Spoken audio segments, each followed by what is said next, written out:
ناتشوريل كونتر لا تو، علاج طبيعي ضد الكحة. الخير عليكم، ان شاء الله تكونوا لاباس بصحة جيدة. J'espère que vous allez bien. Dans cette vidéo, je vais vous montrer un remède naturel efficace contre la toux. في هذا الفيديو راح نوريكم علاج طبيعي ضد الكحة في هذا البرد اللي كترد فيه الكحة. Il fait froid, la toux revient. Je vais vous montrer un remède naturel efficace contre la toux, un remède qui se trouve dans votre cuisine.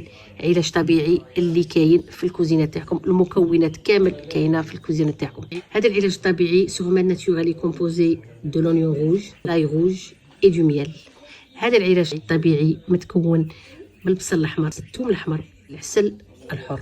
اذا بكم كامل المكونات يكونوا بيو. Je vous conseille d'utiliser des ingrédients bio quand c'est possible bien sûr. Le mode d'emploi est très facile. Vous râpez l'oignon, l'ail et vous rajoutez le miel. طريقة الاستعمال سهلة، تربوا البصل الأحمر معاه الثوم وتزيدوا تخلطوه مع العسل.